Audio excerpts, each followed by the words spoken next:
Bedros, good to have you out here to Austin, my man. Aubrey, good to be here, my brother. Yeah. So we had this smoothie together called the $1 Million Smoothie out there in Malibu, and that was an eye opener for me because I was like, all right, we got to bring our smoothie game here at On It to the next level. You're getting one taste of like one of the 10 on there, but what do you think so far here? I think we got to name this the $5 million smoothie. No joke, man. What it doesn't cost $20 like the $1 Million smoothie. Yeah, well, in Malibu, that's the minimum, $20. That's the yeah. You actually just spit it out if it's not $20 a mouthful. No, yeah. If it's not, I want to swallow. That's what she said. No, but in all seriousness, what is this? A peanut butter smoothie with coffee in it, right? Yeah, it's got some of our Hemp Force active protein, some of our Vitality protein, some peanut butter, some I think coconut cream, some cold brew. Yeah, it's got all kinds of good shit in it. I love it. I love it. Well, it's a pleasure to have you out here, man. We got a lot of stuff that we can chat about. But first, you've been able to accomplish quite a few significant things on the business side. And I think that's it's always a treat for me to have someone, who we can talk entrepreneurship and talk that language with on here, because I oftentimes find myself, chatting about spirituality and philosophy, and it's which cool is actually to always the bring reason. It back. That's the reason I listen to your podcast is because of the deep path that you do take. Yep, because everybody shares that in common, and it's cool to meet someone who shares that in common, but plus has that, entrepreneurial path as well. So, what is what have you accomplished out there, and like what do you attribute to that? And I think that'll naturally segue into, some of these discoveries you were talking to me about earlier. Well, I've been blessed enough to have figured out right when the economy failed. So early 2009, a year after the economy crashed, I knew that personal training was going to be really difficult for trainers to offer one-on-one personal training. Like, people were unemployed, the money had gone away, the economy's crashing, the biggest financial disaster of our time. And of course, you know that I coach and consult personal trainers. And so immediately I start taking a financial hit because if personal trainers aren't making money and their gyms are empty, I'm not making money. So in that time, there's boot camps happening outdoors. But the entire fitness industry, I always looked at boot camps as this kind of redheaded stepchild that takes place outdoors in parks and at beaches, at school playgrounds. But it was never a legitimate business model. And I'm thinking, here's a way to deliver personal training and make it more affordable and convenient and actually be able to make it economy proof, because we'd go from $600 to $1,200 a session or a month to whatever, $150, $200 a month, right? And so I took the model, the outdoor boot camp, and I brought it indoors like I had my personal training gyms, and we called it FitBody Bootcamp. We officially franchised, so we started off as a licensing program like the Black Swan Studios there. When we had close to 100 licensed locations, we then converted into a franchise in 2012. And it's been a up trajectory ever since. I've just been blessed enough where I have, years of coaching clients and 43,000 customers who had bought a course or come to a seminar or workshop who kind of got on board with our FitBody Bootcamp brand. And so we're on just this side of 600 locations worldwide in 5.5 years, 6 years. And so that my main gig now is growing the FitBody Bootcamp franchise to 2,500 locations worldwide. We just hit the Inc. 5000 list twice in the last 2 years. We're Entrepreneur's 350th fastest growing franchise out of 780,000 franchises. And none of that means nothing to me. What's the biggest thing is that you're looking at a foreign fat kid, right? I am, right? I came to America in 1980, 6 years old, wearing hand-me-down clothes. In fact, remember the Munsters? Yeah. Okay, so the third or fourth day we were in the United States, and this was in Santa Ana, California, my parents found in the dumpster a Herman Munster shirt that fit me. And so when they sent me to school, kids called me Herman. And they called me Herman so much that I would answer to it. Later on, I would introduce myself as Herman when I'd go to new schools because we'd move around a lot. Yeah. But I was a foreign fat kid. And so in high school, I got in shape because I wanted to ask this girl Nakai out to the prom. And I figured if I get in shape, then lose the fat, I'm more likely to. I got in shape, but I didn't have the nerves to ask her out. But that changed my trajectory in life. I was like, I want to help more people get fit. So even with my franchise, even with my thousands of coaching clients who are personal trainers and gym owners, I see myself as the ultimate personal trainer. I'm helping millions of people worldwide burn fat, get fit, but ultimately build their self-esteem and self-image, which was my biggest issue personally growing up. Turns out, just because you're fat doesn't mean you have to live in a hole. I had low self-esteem, low self-image. And so to me, that's what I do with my franchise. So all the accolades are just bonuses. Yeah. Yeah. I mean, you're creating systems that allow the sustainable kind of transformations that you yourself recognize the value in. I want to go into franchises though a little bit, because a lot of times I think they're overlooked when people are in this entrepreneurial craze. There's this idea like, I got to do my own thing. I got to create this thing from scratch and put it together. And that's all exciting and fun. But like, what are the advantages that you see to choosing a franchise model, you know, and being able to own your own business, but have the structure, just in general, not just talking about FitBody Bootcamps, but just franchises in general? Dude, franchises in general are there to help make your life easier and more profitable, period. It doesn't matter if it's yoga, if it's burgers, sandwiches, yogurt, fitness. At the end of the day, someone's already figured out the model, right?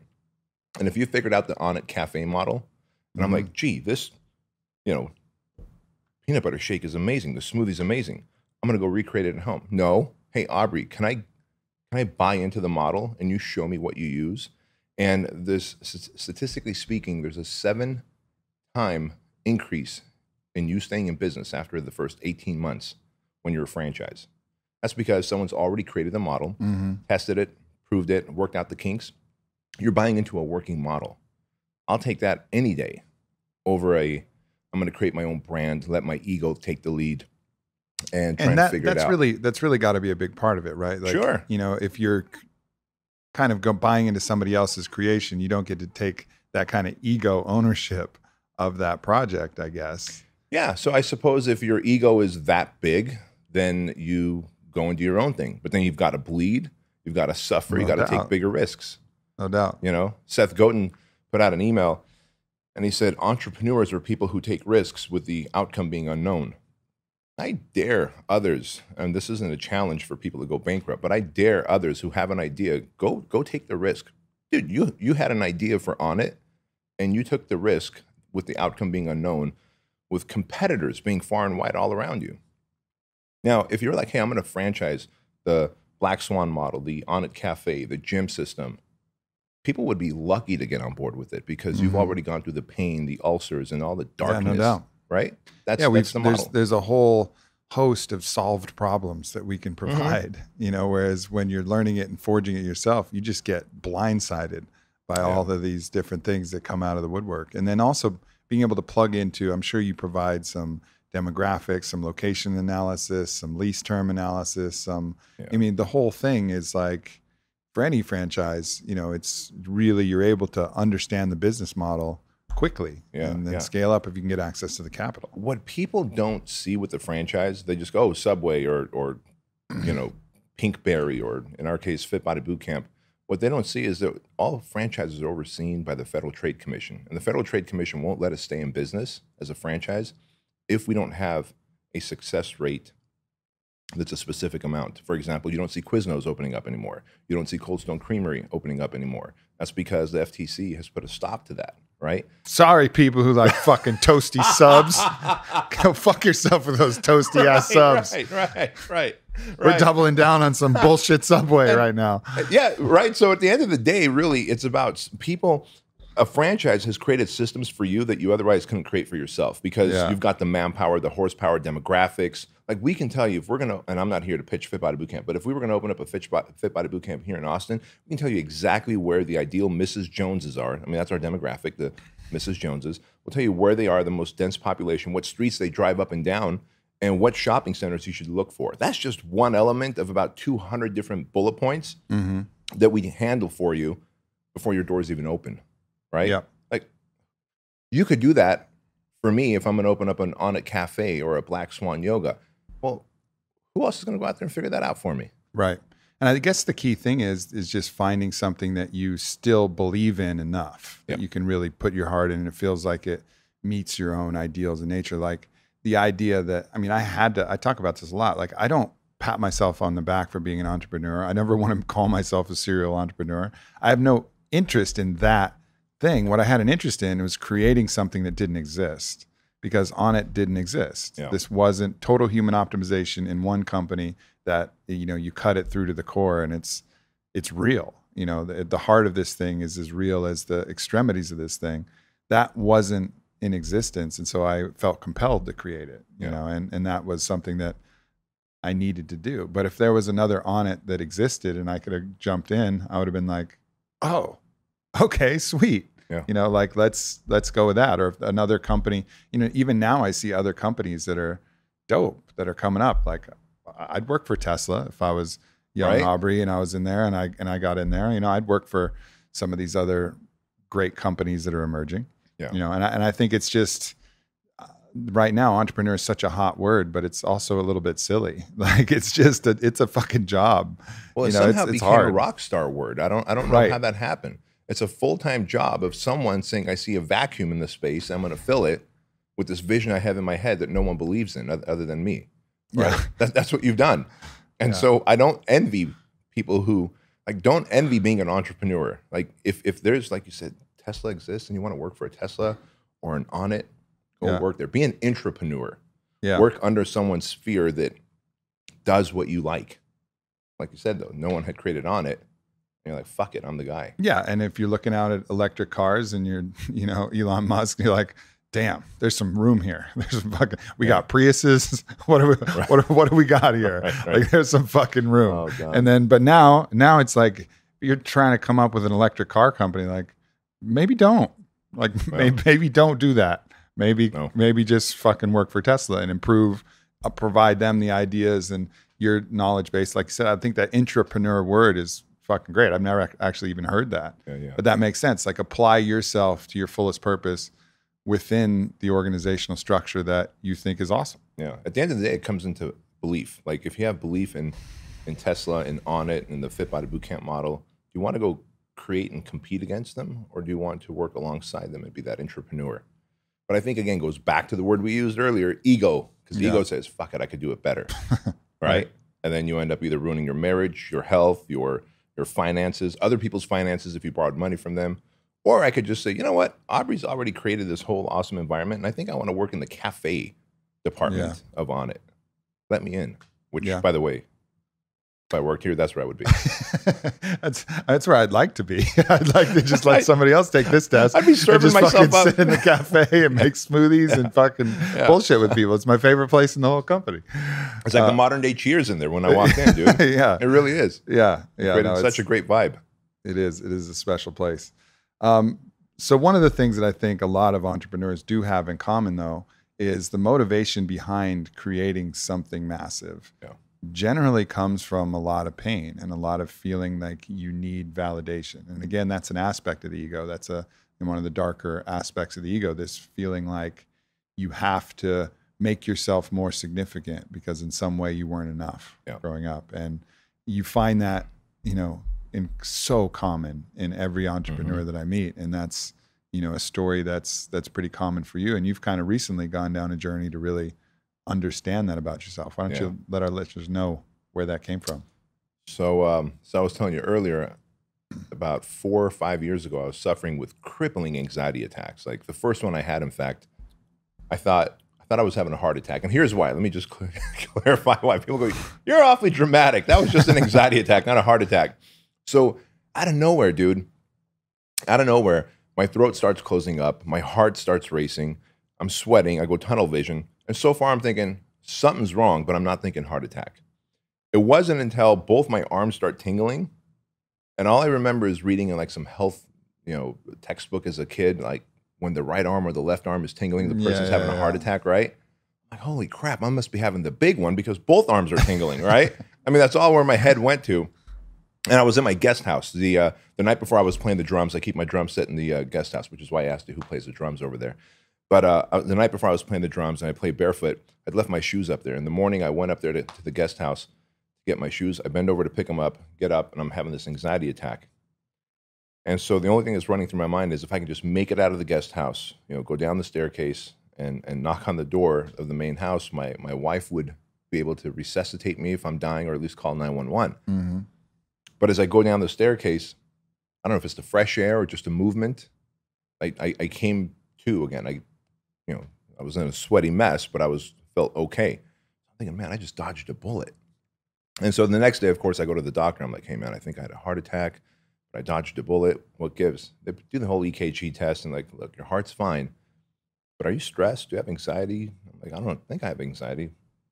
Lo and behold, I was suffering with anxiety the whole time. It's just this one was a massive attack that hit me. Subsequently, there was 5, 6, 7, 8 more. So that led me to go work with a therapist. And the therapist taught me a couple of good tools that I think your audience could use. One of them is HALT, hungry, angry, lonely, tired. When you're hungry, angry, lonely, tired, you're more likely to have an anxiety attack if you're anxiety prone like I am. If you're an alcoholic, you're going to hit the bottle. If you're a drug addict, you're more likely to go to the drugs. If you're, suicidal, you're more likely to have suicidal thoughts. And the other thing he taught me was, so if you just manage. So think about that though. Like if someone is going through, a hard time, like here's the plan. If they're your lover, then hug them, feed them, have them take a nap, maybe have sex with them. Yeah. And you'll be fucking shocked at how much less burden you actually have to do rather than just like talking right away.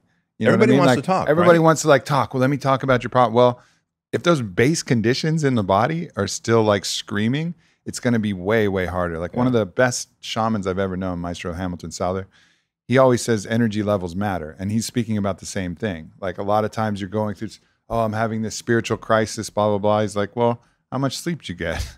Like let's take care of the basics first before you want me to like do some kind of fucking shamanic extraction or sing an Ikaro over your head or, take you on a medicine journey. Like you need more hugs, you need more sleep. You having sex? Like, right. Yeah. What are the basics? Yeah. You have enough nutrition? Yeah. Are your micronutrient and macronutrient bases covered? Yeah. It's really, really good advice and something important to remember. Even for yourself, like don't wait for other people. When you're feeling like, oh, everything's all funky, like get back to the basics first and then see what remains. Dude, it's funny that you bring this up too, because one of the stupidest things I would do, in hindsight, I realized how stupid it was. I would sit there with my MacBook on my couch in the mornings. I work from home the first 2.5 hours of the day, my magic time that I get a lot of shit done. And I somehow took pride in, I'm not going to get up and go take a whiz until I clear out my inbox. So hungry, clear out your inbox before your bladder, right? What a soldier, Bedros. Right. Does that put me in the angry category because like my bladder? Put you in the stubborn category, yeah, for right. Sure. And so I just imagine that was another straw that broke the camel's back. Because at the end of the day, it's a lot of things. Like, well, I'm not going to eat until I finish X. So now I'm hungry and angry, right? Yeah. And I would. Right. You were training. You were training yourself like a fucking porpoise. Yeah, I was. I was like an Olympic level anxiety attack You had your wife with like roast beef sandwiches, and you just throw one to you when you accomplish something good, dude. But when I think back, I really was like a Neanderthal where that was concerned. But I take pride in it. Like, hey, I'm not going to do X until I finish Y. And I would punish myself. And I hit every category of HALT: hungry, angry, lonely, tired. The other thing my therapist Kevin told me was. He's like, hey, dude, look, anxiety is just anticipation of future pain. So if you're having anxiety, you're worried about something, you're anticipating some future pain. What is the future pain? Deal with it now so you don't have to have an anxiety attack about it later. Fair enough. In 4 weeks, he had me dialed in. And so before I left his office on that 4th week, he goes, listen, before we part ways, is there anything else we need to talk about in your life? Is there any other help I can give you? No, Kevin, everything's fine. He goes, well, what about childhood, parents? Everyone has issues with their parents. I'm like, listen, man, I come from a communist background. I was a foreigner.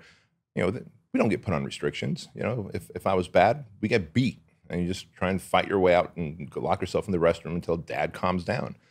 I go, but what happened to me as a kid, totally, when I was younger in Armenia, trumps the beatings that my dad would give me. And he goes, wait, what? Something else trumped that? I just broke down crying. And so this goes back to what you were asking about, this inner drive, this need for approval and validation. But as a kid, between the ages of 4 and 6, some really, really bad things happened to me by 2 older boys. I was molested by 2 older boys consistently in Armenia. And so when we escaped the Soviet Union, which Armenia was a part of at the time, my parents don't realize they actually saved me from the constant molestation. And so growing up, I grew up with a chip on my shoulder, with anger, with rage, with confusion and shame. And it took working with a therapist 16 months to identify those 3 words. And it was a cycle of anger or rage, confusion, shame. Like, how the fuck could this happen to me, right? the confusion, why did this happen to me? And the shame, I can't believe this happened to me. And so you grow up with that, and your self-worth, your self-esteem, your self-image, confidence is just fucking non-existent. And add to that, you're in a new country, you don't speak English, you're a foreigner, you're dumpster diving for food. I told you, like, I had a Herman Munster shirt on because that's what my parents found in the dumpster the first couple of days that we got to this country. People were calling me Herman instead of Bedros, and I started to actually respond to that. Well, soon you really do grow up with this chip on your shoulder. Like, I'm going to fucking get respect one way or another. Now, what I've come to find out since is most entrepreneurs have some level of darkness, chip on their shoulder, point to prove, validation, approval to get, which is why we create our businesses, our empires, our thing, right? In the process, if we do it right, we start to self-actualize. We take the time to evolve, see a therapist, talk to a shaman, whatever. Well, what ends up happening is we fix all these external things and we realize the internal things don't get fixed. And that's when the depression sets in, or that's when the anxiety sets in, because, you know, you get all of, you think, you know, as you grow up, you think, oh, if I just get all this external stuff right, everything's going to be right. And your eyes are always looking outward. Yeah. And then you shape the outward world to the way you want it to be. And you have everything. And then you look inside and you're like, I still feel the same. I still feel like I need validation. I still am unhappy. I'm still anxious. I'm still depressed. And that's that exasperation in realizing, fuck, the world can't give you what you need. You have to give that to yourself. You have to point that gaze back to your heart. Yeah, that's the point that all of us come to. And then some of us who don't have that, you know, awakening to realize, oh, I got to really work on the inside. They go by what I call the faulty machine hypothesis. Like, oh, I'm just a faulty machine. I have a chemical imbalance, blah, blah, blah. Let me take some pills to mask it. Yeah. And then they never get to do the inner work. They just kind of chase symptoms. But really, that feeling you're feeling is intentional. That feeling you're feeling is trying to get you, is your body and psyche and emotional body just screaming for you to go take your intention back inwards. Yeah. And I failed to do that. It's funny because this one entire side of the ledger I had down as an entrepreneur, leadership, ability to market, sell, scale a business. On this other side, I was emotionally stunted, failed to do the work, failed to recognize. And in fact, the first thing when my therapist, he goes, you know, I broke down crying in front of him, like when I brought it up, and he had to talk me through it. Like, hey, what happened? Explain what happened so I can help you. And as I did, I go, but Kevin, what happened to that little boy I've dealt with? It's fine. And he goes, what happened to who? Oh, that little boy. He goes, you realize that's called disassociation, and that's the first step into creating multiple personalities? Holy fuck. I didn't solve my problem. I simply created more businesses and more distraction to insulate and isolate myself from dealing with what happened to me, not that little boy. A line of demarcation between Bedros and the little boy. Yes, yes. And the joy and the bliss of life comes from the unification of that little boy inside this full-grown man body. You know? And that's what he had me do next, which he gave me the sentence, you know, after we explored a lot of the... You had a good therapist, by the way. I really did, man. I really lucked out. I mean, generally this takes, you know, he sounds like a very skilled therapist. Yeah, I mean, every Monday at 5 p.m., I was there on his couch, and I would go on Mondays because Mondays were the most stressful days for me as far as work-wise. And so I did that because of anxiety, and then it just stuck with the self-work 16 months later. But he took the time to explain where the rage came from, the shame, the confusion. And dude, he likened it to this. He says, imagine you're in the pool, you're like chest high with water, and I give you a giant beach ball that's fully inflated. And I go, all right, Aubrey, hold it down underwater. You're a strong cat. There's no waves. You can hold it down long enough. But sooner or later, you're going to get an itch. You're going to want to move. At some point, that ball's going to pop out, right? That ball is that rage. And when it pops, Lord help you if you're in my way at the time, right? He goes, what if we can just deflate that ball so you don't have to force it down and hold it down the whole time? It's like, holy shit, what a great concept, Kevin, right? And so just under the surface was this bubbling rage. Now, I used it, I channeled it to grow a business and an empire, and I go, see, I'm better. Look, I'm doing something great for society and the world. Look how healthy I am, world. Look what I've done. Could someone could a tortured soul do this? Right. Hell no, they couldn't. No, clearly, I'm okay. I got 1,000 franchises, motherfuckers. Fuck you guys. I'm fine. Yeah, but further, don't talk about that little boy. That's not me. Right, yeah, he's fine. He's fine. He's fine too. Yeah, yeah. But all I did was put that little boy in a box and put him away, right? And so it feels so good to be able to talk about it, dude. It feels so good to say, this is what happened to me. It was a blip on my radar. It doesn't define me. There's no rage sitting just under the surface. I'm not ashamed of what happened. It was a rite of passage. Boys look up to older boys or men as a rite of passage, and these two older boys took advantage of me. That's it. There is no shame. I didn't ask for that. There was no confusion. Right. Why did that? But it took, and in hindsight, it's like, well, that's fucking easy to understand. But you know what? Dude, I was knuckle dragging Neanderthal where that was concerned, and I needed someone to tell me that. You didn't ask for that. Knights have squires because there's a rite of passage to being a knight. You were looking up to these older boys, and they took advantage of that. It's like, holy shit. And I can just feel the air out of that beach ball going away. Yeah, sure. And all of a sudden, people today go, dude, you look leaner, you look taller, you look happier. There's this glow about you. Nothing has changed other than the fact that I've dealt with my shit and continue to do the inner work. Because now I go, let's just peel one more layer. See what's under this rug. Let's peel one more layer. Instead of peeling layers, let's just start another business and create more insulation and isolation. Yeah, I've been fortunate enough to be there in person and watch the tapes from the MAPS clinical research on trauma. Yeah. And a lot of childhood sexual abuse stuff, and sometimes some very high performers, people who have very similar stories to you. Yeah. And I've watched in these MDMA assisted sessions guided by two practitioners, male and female, and they go and allow the medicine to set hold and then really allow people to get very introspective. And I've watched that whole process, everything that you talked about. First, it's that, how could this happen? Like, I was just a little boy, like, why? Yeah. And then it goes to the rage, like, how dare you? How dare you do this? And then from there, watching that transition to, you know what? I bet same thing happened to you. I bet there were older boys who did this to you, and you were just acting out the same pattern. And I bet there was older boys who did that to them, and I bet their parents did that to them. Yeah. And there's this chain of trauma that started from so long ago. And okay, I see that now, and I see you didn't know any better, and I forgive you, and I feel empathy for what you must have gone through and what you're still going through, for the guilt for having perpetrated that on somebody else. And watch that come full circle, and watch somebody emerge through the tears, the rage, the yelling, the somatic, the understanding that the shame was just a pure delusion, and then come out and be a truly, totally different human being. It's like, that trauma, we think we got it under control, but if it's there, it's like that beach ball, and it's always requiring psychic energy to keep depressed. And we think of it, it's a good analogy because it's using our physical force, but you have to just measure that as like your emotional and psychic force. Like, that psychic force is always, every second of every day, being applied to keep that trauma quarantine, walled off, underwater. And that's a lot of effort. That's a lot of fucking effort. It's exhausting. That's energy that can go towards loving up your family or whoever, right? Like, really making a bigger impact. Yeah.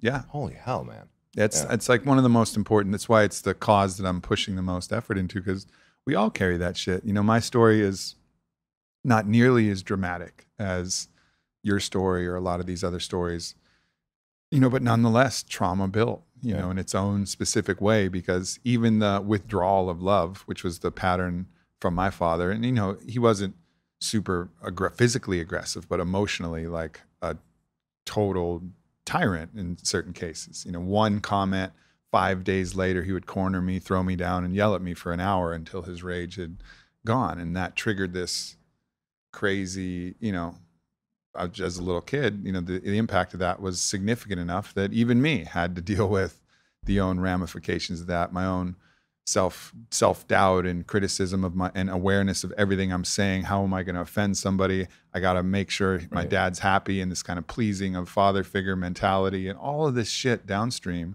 that only now at 37, through all my work, am I finally getting to the bottom of it, and finally actually being able to give a guy a hug, like, as a friend, and kind of trust him. Because like, I didn't trust trust any men. Yes. Period. Yes. There was like, yeah, all right, cool. We're hugging it out. but fucking I'll be much happier when we're done hugging it out. Right. I don't fucking trust you, you Right. know? And like realizing like, damn, that's my shit.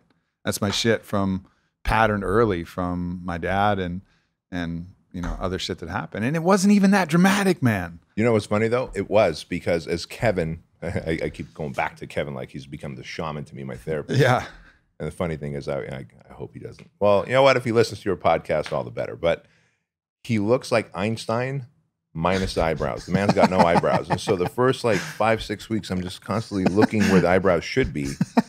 Fuck, are those eyebrows right? He's got to paint some on or something. Kevin, can you get an eyebrow pencil? Oh my God. Yeah. But it's like, just if you fix that, I can hone in on what we're here for, you know? And you know, I got a bit of OCD, so I lock on the thing that's missing. It's like if you take Mr. Potato Head and you just move the mouth off or something. It's like, there's something missing off Mr. Potato Head. But anyway, love the man to pieces. But fuck, I lost my train of thought. Well, you're saying that it is significant, and you're right. You know, you can't compare. You can't compare trauma to trauma. He explained the whole thing to your subconscious mind, whether it's rape, molest, emotional, or physical abuse. The scar is the same depth, same length, is how he described it. And the fact that you were like, hey, hugging it out with the guy, but you're just like inside, get the fuck off of me. I don't trust you. I don't know what's right. I don't even want to show vulnerability. Same thing here. Same as I was molested. Same thing as someone who was raped. Same thing as someone who was physically beaten, not verbally and emotionally abused. The scar is as long as deep. Yeah, makes sense. So the work needs to be done, but most of us choose to get distracted. Yeah, and interestingly too, how it follows in the male-female patterns. Like my mom, like as close to unconditional love as a human being I've ever known. You know, same with my grandma. So like through that chain, it's like really easy for me to open up to females and feel really comfortable in female presence, you know, like that's because that pattern that I learned was like, okay, mom is safe. Yeah. You know, dad might be crazy. I got to be on my toes. Right. You know, I got to fucking watch my shit.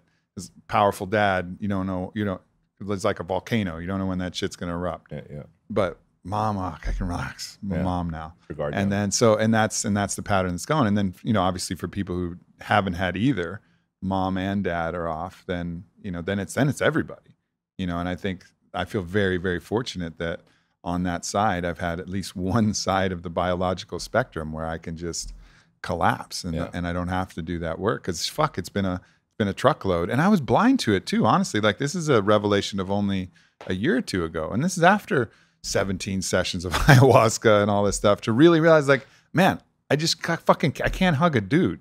Like I can't do that. And it's interesting how deep that runs, and then how the awareness can start to shift that.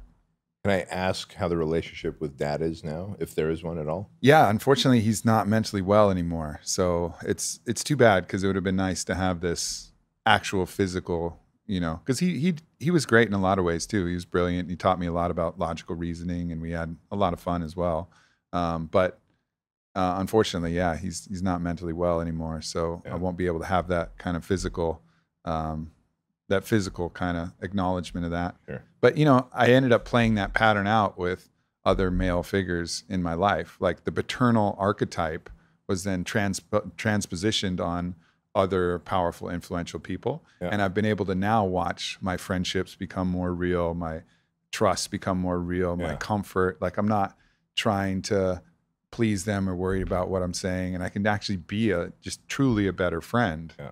You know, I was a good friend, but I was doing it not out of full authenticity. I was still like worried, like, you know, but now I can kind of relax. And it's really almost felt like my own rite of passage, where now I don't have any of this father stuff hanging over, and I can really be my own man. And I'm like about to turn 37, you know, and it's crazy. And it seems like this is the stuff that should be sorted earlier, but it doesn't sort itself until you sort it. That's the thing. Like you could be fucking 60 listening to this right now. You could be 70. Like it's not going to sort itself until you sort it out. Do you remember Craig Ballantyne? Yeah. Okay. So Craig Ballantyne and I kind of came to a discovery right around the same time that men in their mid to late 30s have these, that's when anxiety attacks, a disease, something's going to happen to you. Like there's a shift that happens in your life, or it just might be, I'm ready to deal with my shit. Yeah. I'm ready to deal with my shit. something about that 36, 37, 38, 39-year-old area for men where that takes place. But I think it's because you just fucking actually finally kicked ass in the way that you wanted to kick ass in your career and business. And so there's nothing else externally left to do. Yeah. Like what? Oh, I get the fucking Tesla Roadster instead of the Tesla. Oh, Right. On it, sales go up 40%. It's all incremental from that point. Yeah. Like there's no other shit to do but actually do the internal work. Yeah. You've exhausted the external resources. Yeah, that's absolutely right. A friend of mine, he was in the Navy SEAL training program about 20 years ago. He didn't make it because his eardrum blew out during buds. He went into he now realizes just in the last year and a half, that he went into the SEAL training program just to please his dad, because dad was, if one thing was off with the fridge, things were moved around in an unorganized fashion in the fridge, he would tell him 99% is not good enough. And so he said, well, I'm going to become the perfect soldier. I'm going to become a Navy SEAL. When, of course, he got washed out from the SEAL program, he just felt like life is over. Mm-hmm. He's been working on himself the last year and a half, 2 years. And he just called me 3 days ago. And he's like, dude, you haven't heard from me for a while because for the last 2 weeks, I drove all the way from California to Florida and knocked on my parents' door and like had the most uplifting, real connection with them and accepted their apology, my dad's apology specifically. Holy shit. Like, here's a guy who put himself, who says, I'm going to go become a Navy SEAL and potentially go die simply because I need to become the best of the best because dad says 99% wasn't good enough. Right? I mean, that is scarring shit. And the fact that he was able to drive cross country unannounced, knock on the door and go, hey, dad, I'm here to talk about everything. That's because he did the work. And you're right. We do so much. And then we finally go, all right, well, I've created the business. I've created the empire. I've dominated my path. I think I got nothing else to do but do the inside work. And that's the work that fucking counts. Like I came alive finally. Yeah. It's just unpacking all of this extra weight. And then you realize how good life is. Yeah. Like, welcome to heaven, population, everyone. Right. Like, and it's like, oh shit, I've Right. been here all along. I was not participating. I was locked in my own struggles, my own egoic battles, my own validation seeking. I mean, humans are just rampant validation seekers. Like, think of all the ways that all of us seek validation. All right, we look in the mirror. How good do we look? Okay. We take our shirt off. How fit are we? Okay. We measure ourselves on some statistics. All right. We check our bank account. Maybe we look between our legs to see how big our dick is. We look at the pictures of how hot our girl is. We check our Instagram feed. We fucking validate ourselves incessantly.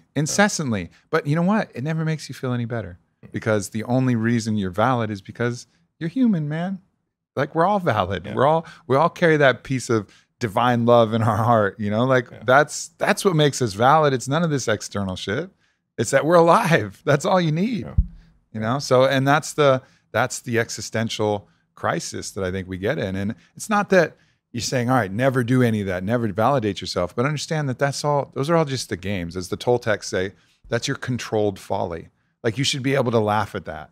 If all your followers went to zero and if all blah, blah, blah, all of this, like, oh man, well, there goes that. There goes that. That was a fun game while it lasted. Yeah. Treat it like you're playing fucking craps with house money, and you're still, oh man, 7's on that one. All right, cool. Well, I'll go to blackjack. It's all just the real stuff. The real stuff can't be taken from you. Like, the real stuff is unvalidatable because it's not in question. Funny that we seek out validation externally when it's always inside. It's always inside. This reminds me of a Seth Godin email I read a few months ago. He talks about how everyone's looking for dopamine hits. No one's looking for serotonin hits, right? And they're both feel-good hormones. But, the public speaker will go up on stage and speak and get a standing ovation. He'll get that dopamine hit, and he's looking for more of that. So then he might go and get a hooker because it instantly feels good again. Wants the dopamine hits. But so public speaking leads to hookers. I'm fucking in trouble. I'm in trouble, Bedros.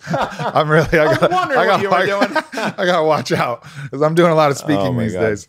Yeah, but it's funny. I was watching the movie The Wrestler, right? And how every time he's in the ring, he gets validation. It's a dopamine hit. Then after that, he would go to the strip club and dopamine hit because, well, you're paying for a stripper to dance for you, whatever. But really, the serotonin is the longer-lasting feel-good hormone, and that's really, or chemical, and that's really what we're looking for. But no one wants to take the time because it's easier to upload a picture or a video to Instagram or Facebook or whatever and count how many likes and loves and shares and comments you get. Yeah. Well, building a business like this that employs, I don't know, tens of hundreds of people or whatever, that makes an impact, changes lives. Like 3 of my team members at our headquarters, like I said, use Alpha Brain, use your product. Like you're impacting 3 people in Chino Hills at our headquarters, right? That's a serotonin hit. Like you're building legacy. Nobody wants to invest the time in building the legacy. They'll take the dopamine hits all day long, which is why then I found we get depressed, we get in a funk. I didn't get enough likes, comments, shares, or in your case, like you said, fuck, everything went to 0. I lost all my followers. Now what? You and I lose our followers now. I don't give a shit. I don't give a shit. Someone lose their followers and they hung their entire identity off their social media following. They're about to go jump off a cliff, man. What the fuck? Yeah, because their identity is more real than their person. Yeah. You know, it's just that ego, that who you think you are, who you're trying to defend to the world. I am this. See, I'm important, world. I'm important. You know, when that gets called into question, it's sometimes more painful than even physical death. And that's why, you know, a lot of these suicides happen. Your identity self is so in pain that it trumps your physical self, and your spiritual. You're like, oh, fuck, I'm just going to flush it all down. When you realize that the move is to just shift your identification and realize, oh, all that stuff doesn't really matter. Yeah. You know, like the important stuff is, wow, look at this incredible body. When I run my finger across my arm, I can feel the sensation of the nerves. I can feel the change in temperature in the air, and other people can interact with me, and I can eat all these foods and have sex and enjoy life in this amazing way and grow spiritually and grow emotionally. And I can help other people do the same. And that's what you were talking about. That's where that sustainable practice comes in, where you're not just focused on yourself all the time. You're like, well, how can I help all these other people thrive and experience this same piece of heaven that we all have access to? Yeah. Huge, Huge, man. What, it's just as a learning experience for me, but you said it was just in the last year and a half or so, right? That you went through this evolution. Was there an event that triggered it? Like for me, it was accidental, right? It was my anxiety attack that led me to a therapist who asked the right questions. Yeah. You know, there was one of the, and I won't go into the details in this, but one of the kind of surrogate father figures that had kind of developed in my life, that relationship went really, really askew for a little while. And then that was a big catalyst for it too. And me realizing, like, because I always thought about it just as dad, like my relationship with my particular father, not like capital F father. And I think it was understanding, like, oh, you know what? Because I felt like I kind of sorted my shit with my dad, like got into a place of love and forgiveness, saw the chain of his crazy father. I never met my grandfather on his side, but he used to hold trials like for his sons from like age 5, because he was a lawyer, like put his kids on trial and then convict them, and like they would have to defend, the crazy Franz Kafka shit, right? So like obviously like that's going to implant some darkness through the line, and my dad did his best to unload as much as he could. He just couldn't get it all off. So I felt like, oh man, you know, I got a good amount done with my dad. But what I didn't realize is I'd also transposed capital F father on other men. And it was not until I realized that through, you know, what now I see as great blessing in, you know, kind of the catalyst of some of these other relationships going haywire. I was like, oh, I'm fathering, you know, I'm having father issues with multiple other people, actually all other male figures that aren't in that more student role. Like if I'm mentor to another person, then I'm a lot more comfortable. But anybody who's like a peer or, you know, elevated in status, then a lot of those issues are applying. And so that helped me realize. So you saw the pattern happening. I saw the pattern happening of my own withdrawing, my own lack of trust, my own all that, and then trace that back to, all right, this is all that same shit I was working on with my dad. I got to apply this to the rest of the world because it's really in me. It's in myself. And that was like the little key, because I have tools to help work on myself, but sometimes you just need that awareness key so that I can turn the lock and then say, all right, here's the body of work. Like, here's all the cobwebs I got to clean. It's like a house renovation. Like, it was a room that I hadn't even looked in. Like, oh, damn, here's the secret door into this room. And it's my relationship with all other men.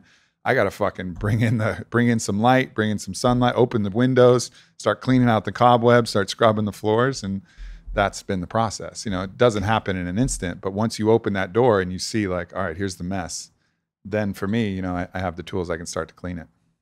Being fully transparent, dude, I can tell you that I didn't have the wherewithal like you did to, I'll just call it the outside eyes that you had to go, oh shit, there's a pattern repeating here. Like, I had to have someone tell me, like, hey, I think there's some. In hindsight, I realized, again, my therapist, Kevin, probably saw something else, which is why he asked the questions. Hey, before we part ways, is there anything else I can help you with? And he just kept kind of fishing for it, right? So I might have dropped some hints somewhere during those first 4 weeks. But I didn't have the wherewithal like you did to have the outside eyes on yourself and go, holy shit, when I'm mentoring someone, I'm good in that relationship. When I'm at a peer or they have this higher authoritative status over me, there's this weird fucking vibe that I'm getting. And so I began to, cause turbulence in that relationship, right? What does someone do? And I'm being selfish and asking this so that I can have more outside eyes, but I'm sure your listeners are going to benefit too. But what does someone like me, who's not as self-aware, do to have those outside eyes? It's interesting. It's a combination of like getting very still, the introspective, allowing your own higher wisdom to come through and take a look at things. And there's a lot of ways that you can get still. There's meditation, yoga, flow state, ecstatic dance, hyperoxygenation, flotation, sensory deprivation. Those are like kind of like the base level. Yeah. And then obviously I've done the plant medicine ceremonies and the psychedelic journeys as well, which can really illuminate a lot. But sometimes it just comes from listening to podcasts like this. Like there may be people here who really just takes that information, like the way that you think about it, like, is this applying anywhere else? And that kind of inquisitiveness, and that can come from reading books and come from just learning about the patterns that we all have, and then using some of these other techniques and tools to really unpack it, But I've discovered these doors, because I've done, like I said, I did 17 ayahuasca journeys. I did all boga. I did all the other stuff for years. I had my first vision quest at 18, hadn't noticed that pattern in 17 years until something actually in the physical world illuminated that for me. Sure.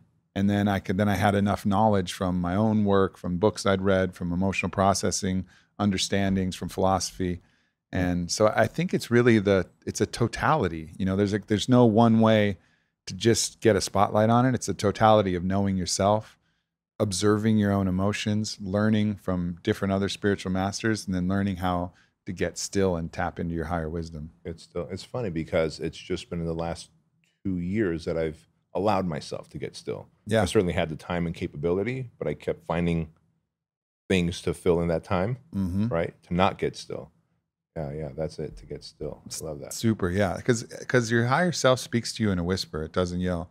The ego's like a fucking child eating Twizzlers and having a fucking rant. Yeah. They're like, wah, wah, wah, more. I'm hungry. I'm tired. I'm blah.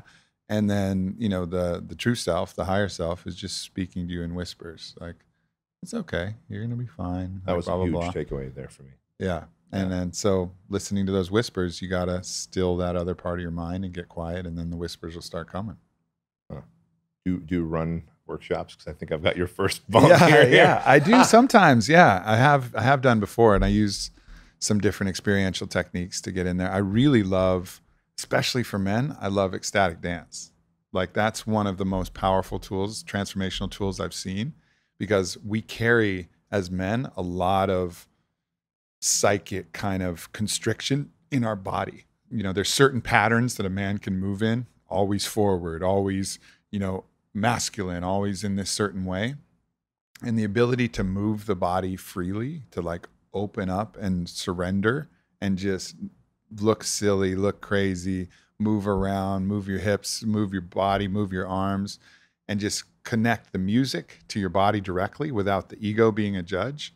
It allows you to actually start to anchor in the body and move through space in a different way. And a lot of emotions come up, through these things I lead them through, Stan Grof's model of the basic prenatal matrices. So the first you're in the womb, everything's cool and comfy, and we start, kind of on the ground and relaxed. And then the water breaks and it's chaos, right? And everything's going to shit around you. And so we tap into that emotion like, oh my God, I don't know what the fuck to do. Everything's going crazy. My whole world's different. And then, there's the fighting to go get your first gasp of air. It's that kind of warrior archetype. Through the birth canal, you see a narrow tunnel and you're just going to make it through. And then so tapping into that warrior archetype, expressing all of it through dance and emotion in a very dark room.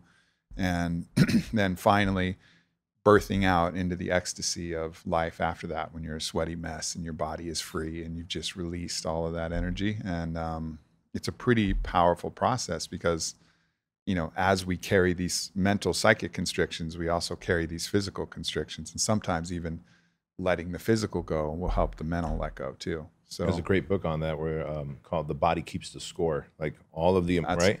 That's a beautiful title. Yeah. Yeah. Like it makes all of the sense. Emotional trauma is, you can find it on the body. Yeah. Yeah. The body keeps the score. Yeah. And when you dance like that, the body will let you know, like, okay, this is where you need to let this go. You're holding this in your organs. So you start moving that around. You're holding this in your hips. You're holding this in your shoulders, you know, and you just really start to listen and listen to the whispers that the body is telling you too. Like, okay, move like this. Okay. Oh, wow. I feel self-conscious when I do this. Let me do that more till I don't feel self-conscious doing it. Cause I'm just moving. Right. You know, like, why should I feel self-conscious about that? Like, yeah. Just thinking about like certain movements as you're doing them, I'm like, oh, that would make me feel weird about myself. Then I go like, why the fuck am I feeling weird about it? Like, I can move this way, I'm fine. But to do that, right there, I just felt weird, right? That's how fucked up we are, man. I know, man. That's how fucked up we are. And that's the thing. Like, we got to start using the tools that are out there. Like, use everything. Like, I know how fucked up I am. That's why I've had to throw like the fucking kitchen sink at it. Right. You know, it's like I've literally needed everything man. to get there. Yeah. And that's and I look forward to doing more of that. You know, I think for me now, it's about it's about the books, and you know, I just don't have the time for those kind of experiences. Through my like, I have a coaching course called Go For Your Win, and we have a mastermind where we'll gather together and I'll lead people through that experience. So, you know, anybody listening interested, that's probably the best opportunity. Like the Go For Your Win masterminds. I do those twice a year. And, but yeah, I love it because I love actually going through and leading that process. And the people who know me are like, this might be the thing that you're best at. Like, I appreciate the compliment. I'd love to do more of that, but, you know, other things are pressing at the moment. Right. Yeah. Without a doubt. Wow, man. It took an interesting turn. I honestly had no idea where this was going to go. No, me neither. But that's the beautiful. Like, well, Aubrey didn't send any questions. I've known him long enough to know what his vibe is about. But this is a whole different turn. And now we're going to end up dancing. Yeah, I love it. Yeah, I got to warm up. I need 20 minutes to warm up. You better. I got to do mobility and foam roll. Yeah, we do actually do mobility. You don't want to throw out a joint. Yeah, I really will. But I challenge everybody listening. Like, even by yourself, completely by yourself. Close all the windows, make sure there's nobody who can spy on you. So there's literally no reason that you should feel self-conscious. Put on some music and dance until you've danced through all the patterns that you feel uncomfortable with. And just watch how much resistance there is for literally no reason. Your own self-judge and how you move your own body in private.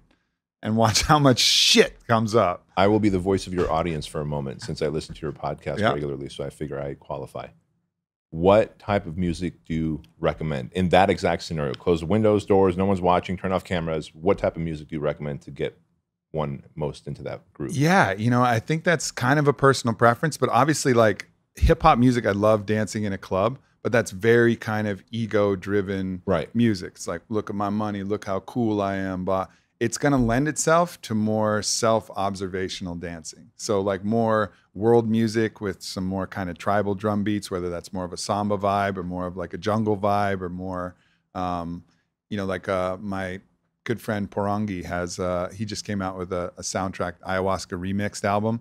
There's a couple tracks on there. There's the Mose remix. I think it's track 8. And then there's the Drum Spider remix on there. Like those are awesome because it has like a heavy drum beat, but it's kind of like spiritual tribal. Like I tend to go towards those more tribal music.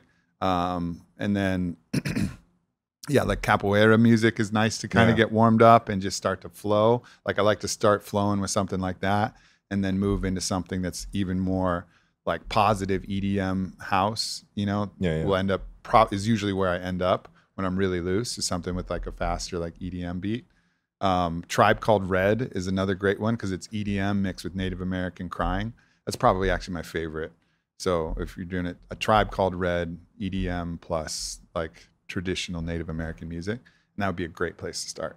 This has probably become the most selfish podcast that I've been interviewed No, it's awesome, man. Like, I just said, look, we're all fucking same, right? Your podcast, bro. We're all same. Yeah. And you know, there's going to be some people who are like, oh man, maybe I'll start a franchise. And some people are like, oh man, I got to deal with my shit. Some people are going to look at, oh man, I got to look with my parents. Some people are like, man, I got to dance. Right? Yeah. That's the fucking I think beautiful more of us part need of to it. just go into that dark room and dance right now. I think that's the starting point for everyone listening to this. Holy shit. And again, it's that same shame pattern though. Like even a movement that you do on your own intentionally can cause this shame and self-judgment. And so much is built around sexuality and this rampant paranoia of being homosexual, right? Like if I move my hips this way, I'm gay for sure. Gay for sure. Yeah. Like, that's the for sure checkbox. Yeah. Right. Like, no, you're not, man. You're good. No, like you just you just move your hips. This doesn't mean you're gay. Oh God, I'm crying. Oh my God. Yeah, but that's so true, man, because so true story here. When I was starting off as a personal trainer, I obviously had no sales, marketing, influence, persuasion abilities at all. And so I had 3 clients. And so to make ends meet, I also worked as a fry cook at Disneyland.